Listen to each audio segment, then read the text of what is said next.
This is Austin Liti Limits, where authors talk to authors about books and the craft of storytelling. Sponsored by Blue Ink Review, because typing the end is just the beginning. Find out more at blueinkreview.com.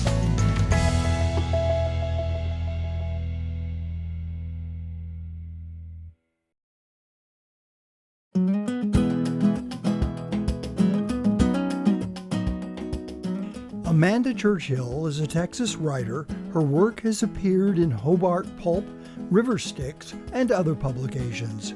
Her debut novel, Turtle House, was inspired by the life of her grandmother, a World War II Japanese war bride, and she talks with our Scott Semigren. Welcome to the show, Amanda Churchill. Thank you. Thanks for having me. You're welcome. So I just finished your book this morning, finished the last two chapters, The Turtle House. And I first want to start off by saying, besides the fact that it's a lovely book, is that you have this beautiful cover.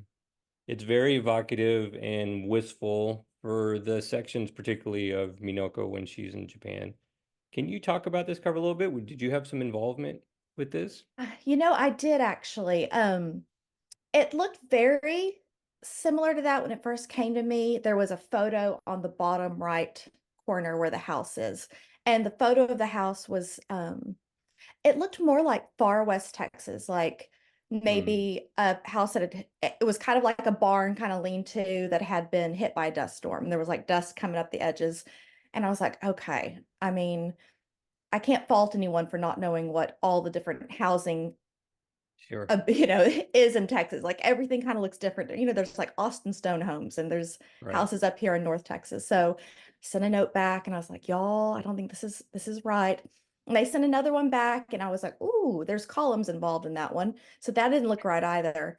And so I called my Aunt June, who is an artist, and for years, every time someone would tear down one of the original homesteads in like Wise or Denton County, she would drive out to it before it was torn down and sketch it, just to have a memory of the way things used to look, because so much development has happened out here. And so when I talked to her, she's like, "Hey, I've got these sketches. You just want me to send some over?" And I was like, okay. So she took like phone photos and sent them to me and I vectorized them because I'm a graphic designer and I was like, okay, we can make this happen. And I mocked up the cover with those on them and sent them back. And then I just kind of like waited. I was like, I'm going to hear from either my editor or the agent saying that you're a dum-dum. Please don't do this kind of stuff, Amanda. And they were like, oh, cool, let's go for it. And I was like, that's it, huh? So I got my aunt's art on the corner and I'm so excited.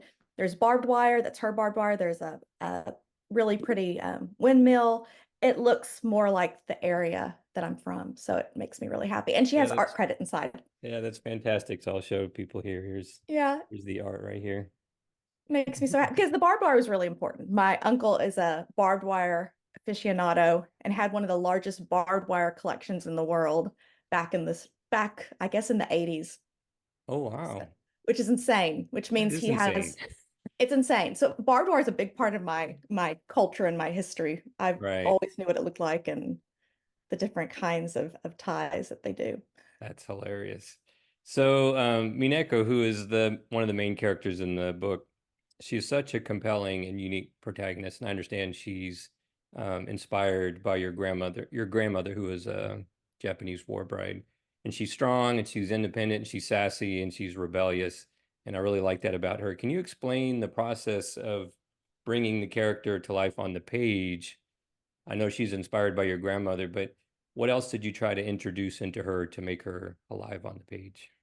Well, really, because my own grandmother was such a big personality, sometimes it was a matter of making Minako more understandable and adding a little more logic to some of the things she was thinking and saying.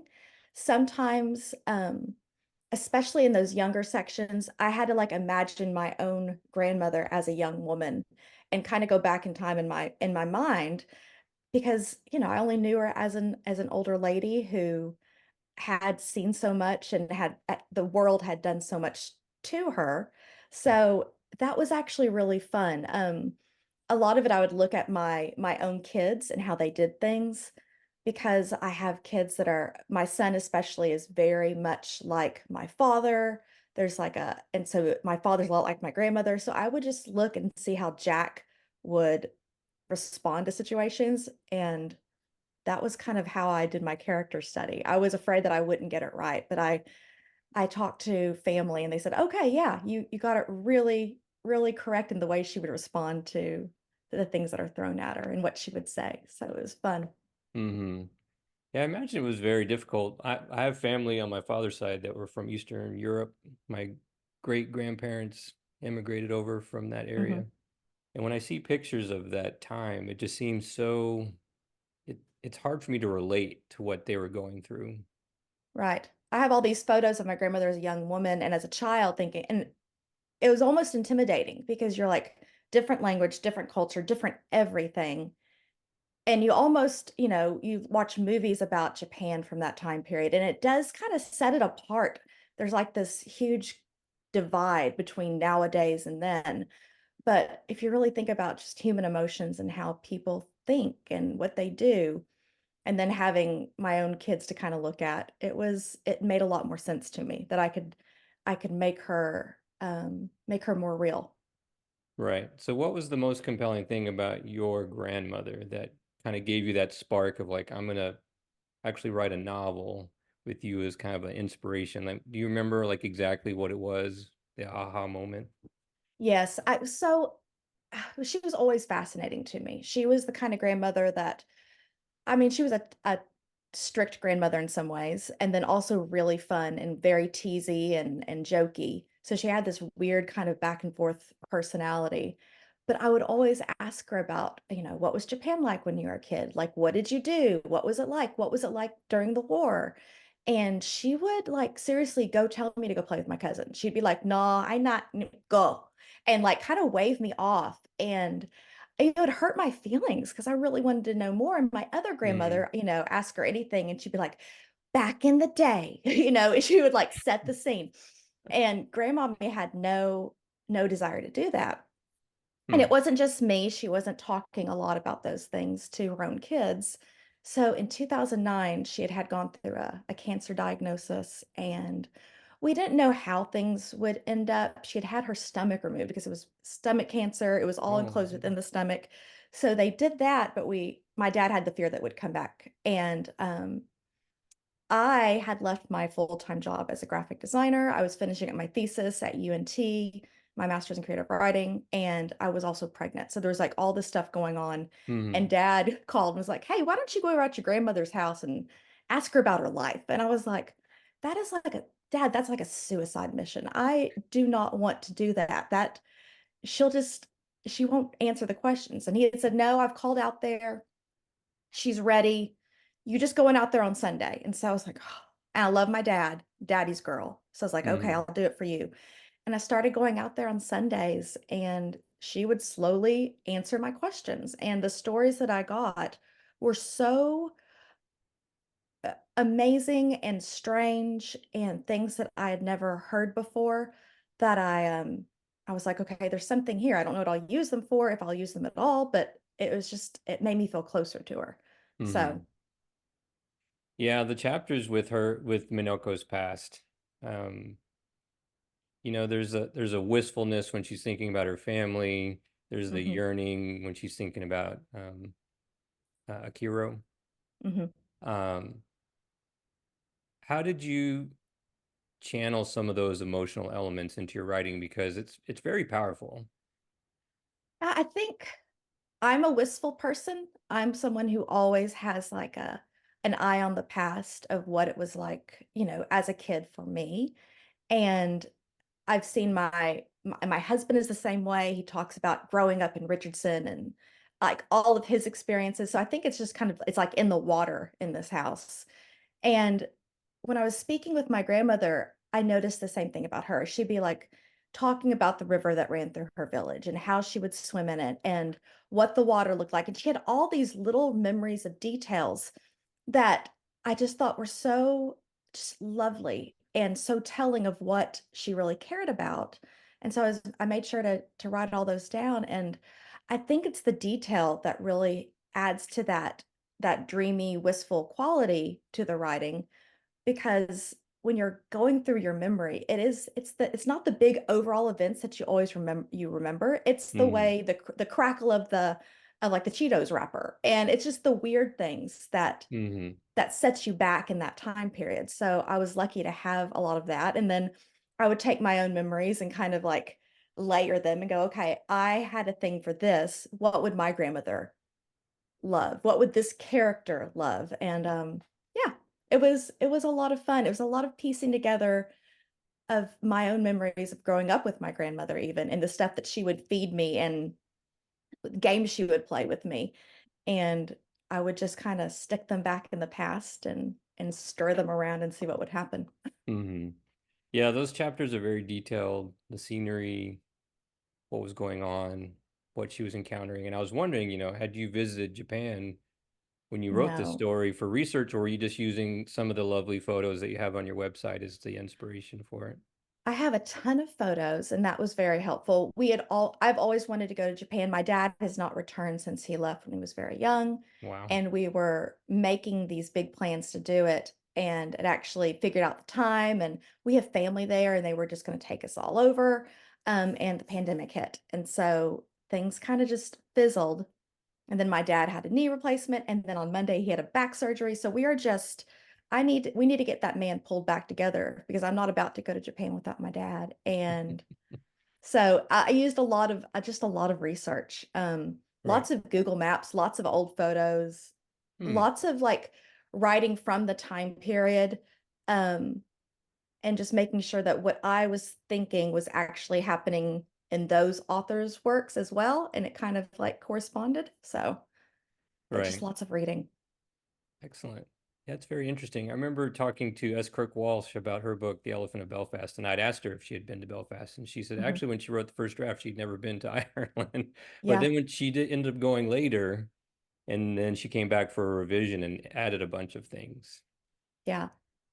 I Very have a interesting. cousin there that I was like running things by. And when I would Hmm. find something from my grandmother's house or her, there was a book like of how to learn English. And I was like, I took pictures of it and I was like, where is this from? What is this about? And she was like, oh, I think this one was one that was handed out on the bases to help Mm. teach English. And she Hmm. checked with her family and she's like, yeah, that's where that's from. Like little Interesting. things like that were so incredibly helpful. Hmm. Very interesting. Well, now you need to go to Japan. I know it's on the list. One of the fun aspects about your story is the relationship between Leah and Mineko. And so Leah's story is kind of a coming of age type story, Mhm. although she's a little older, she's in college. And then Mineko's is like a coming to terms with her past and her relationship with her granddaughter. And I really love the way they interacted together. So, what were you hoping to kind of accomplish with bringing these two very different characters together? I love friction in stories, and I felt like the granddaughter of a time period that is more modern and has a different way of seeing things, and this grandmother would be just a really fun pair to have in a room because I know that it was fun for my own grandmother and I to be in a room, some of the stuff Hmm. we said. And then I'd watch my grandmother interact with my cousins and I mean, we would tease her, she would tease us back. So it was a lot of fun that way. And then putting them in a small room together, I just felt like I was like, okay, something's bound to happen in a confined space. Right. And that was the most fun. I wanted some sparks to fly and I wanted some warmth to come out. And Hmm.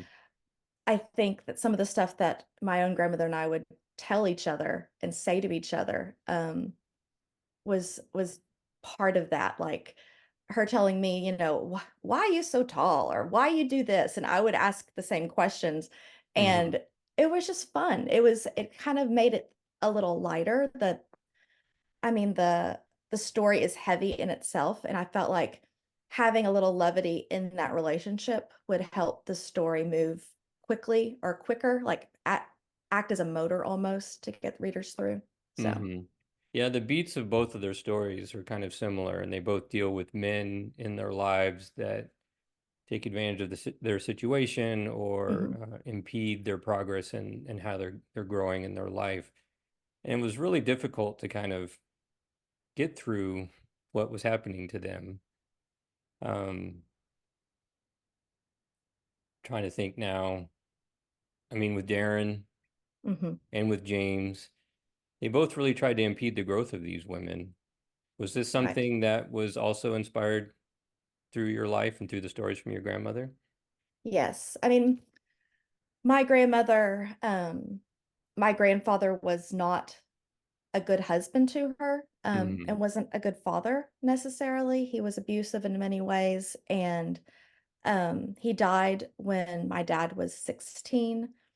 And I think my grandmother had almost like a second lease on life after he passed. She Mm-hmm. was, of course, in a country that she had no intention originally of ending up in, but she kind of had to make do. So I thought that was, so an interesting aspect of the story. And then for me, I just remember going out into the working world. I was it was early aughts. I graduated class of 99 from Texas A&M. And, you know, I had always been told you could do anything, like you could do anything. And I think my friends and I really believed that. And we found ourselves going into jobs. And I remember having dinner one night with my friends, and I'd had this really strange encounter with this guy that I had worked with that I thought you were friends, and he was kind of a Mm-hmm. mentor, and he was creepy. Something creepy happened, and I was in shock. And I was telling my friends, and they were, instead of them going, "Oh my gosh, I can't believe that happened to you," they started telling similar stories. And we were working in all, I mean, one was working in like urban development. I've had a friend who was in law school at the time. And it just hit me that this was something, we were well educated, kind, good people that had really high ideals, and here's what we were facing. And I just think I kind of buried that. And then as I was writing this, I had all those memories come back, and I was like, okay, I think this is something that Leah could be going through as well. So, Right. My wife and I have both read your book, and so we were kind of like a little mini book club, and we were discussing James and Darren, and as I was going along and things were happening, I was like, God, James is such a jerk, and how can he be that way? And a lot of men were that way back in the day, particularly in the military, where they would go somewhere, and mhm, I don't know if take advantage is necessarily the right word, but they felt entitled, I guess, more than anything. Do you feel the right. same way? I do. I think Japan and the occupation was specific, well, specific and also not specific at the time. Two countries had been at war. The bitter war. The Japanese were fierce fighters and had been the aggressor in that place. So other countries, for good reason, did not really like the Japanese at the Mm, time, and understandably so after reading all the histories and kind of knowing what happened. Um, and then the United States, and I mean, I had family members fighting on both sides, and it was awful. It was a horrible war. And so when you put people in that close confines, and one person is now in charge of the other, things were bound to happen. The Japanese were never going to give up easily, and when they did, um, it wrecked the economy, it wrecked the people's spirit. The people who were at home waiting for soldiers to come back, many times they did not come home, and it was. My grandmother said that just everyone was depressed. She's like, it was the most depressing time. She's like, everyone felt like there was nothing to look forward to anymore. mm, And I could see that. And I could also see that it is a thing that Japanese women were seen as just like giggly and sweet and just very submissive. And I mm, think there was a certain type of man who was interested in that. I think my right. grandfather was. And um, I think he was maybe a little buffaloed because my grandmother was not that. And I think he might have taken it out on her once he Hmm. realized who she really was. And, you know, the stereotypes, and then the reality that sets in. Right. So let's change gears a little bit. Let's talk about your writing style, and also, do you have any rituals that kind of get you in the mood, get you in the right writing, frame of mind to do writing? I think it just depends on what I'm working on. Drafting, it feels like there is a lot more special magic that kind of goes into it. Like I have to have bigger chunks of time. It has to be quiet. Sometimes Okay. I have to like read something or listen to a certain type of music, whatever the vibe is of what I'm trying to get into, I have to Hmm. find that vibe and like tune into it. It's almost like it's like a radio station. I'm like trying to, there's like lots of static. I'm trying to get to that right song. Hmm. Um, Revising is a lot easier for me because it's all there and I usually go in with a plan and kind of knowing what I need to do. I feel like I'm a better reviser than I am a drafter. Me too. I Drafting love scares revising. me. I Mm, love revising. I love it because I mean, you already have the bones. You right. have to change the paint color. You have to move the furniture around. Sometimes you have to take out a wall, whatever. It's fine. Hmm. I can do that. But starting from scratch is just, I mean, it makes me have gray hairs. Like there and there. They're hiding. Right. So let's talk about your journey as a writer a little bit. Did you study English at Texas A&M or? I did. I was journalism and English at Texas A&M, Okay. and I always wanted to be a writer. When I was a kid, um, they asked me, like I guess in first grade, and my teacher, Mrs. Lowry, lived across the street from us, and she made these little like things for our desk that was like our future careers. And so she interviewed all the kids, and she went home and painted them. And mine was like artist and writer, and I still have it somewhere around here. And that's what I wanted. My aunt was the artist, and I loved everything about her, and I loved books more than anything. So I was like, if I could Mhm. just accomplish these two goals, well, went into graphic design. I felt like I had kind of like checked that off the list. Um, but I'd always wanted to be a writer. And so I started getting my master's, I guess it was 2003. So, and it took a long time because I was Mhm. on the slow program And that that was I at was North paying for. Texas? I was at North Texas. A lot of people, would do the normal thing, which is like take out a loan or become a TA. And I was working at Southwest Airlines at the time. And I loved my job. I was a graphic designer.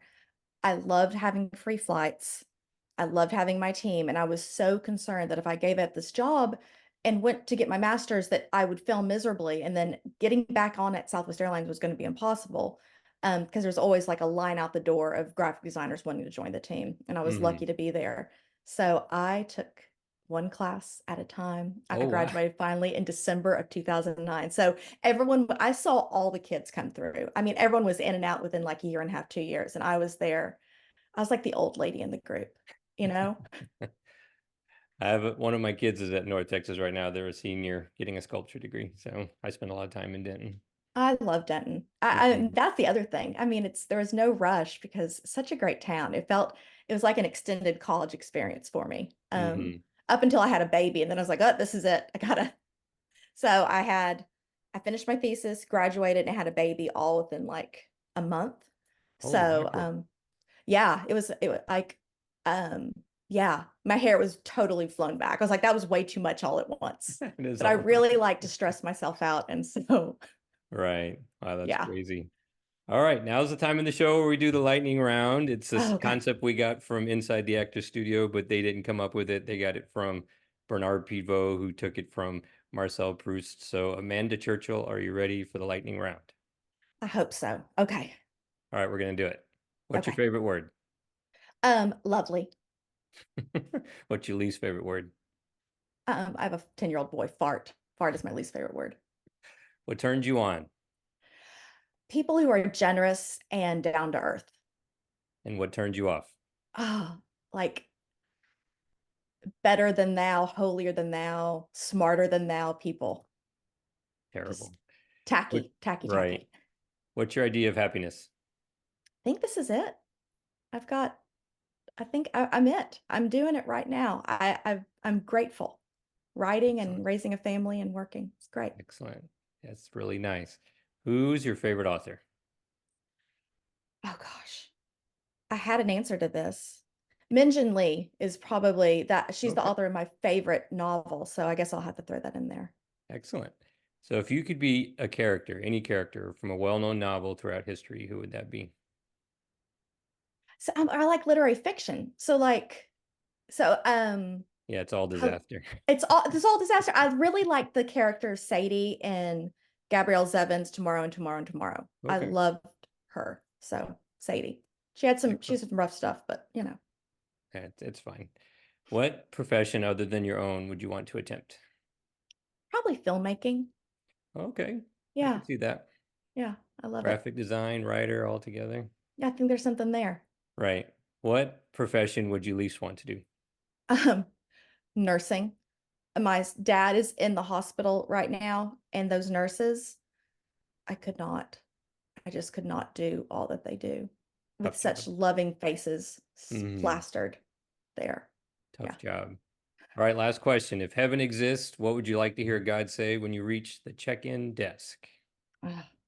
Thanks for taking the love commandment seriously. And I don't know, like the spa is right past the taco stand. All right, everybody, go out and grab Amanda Churchill's debut novel, The Turtle House. And thanks for being on our show. Thank you, Scott.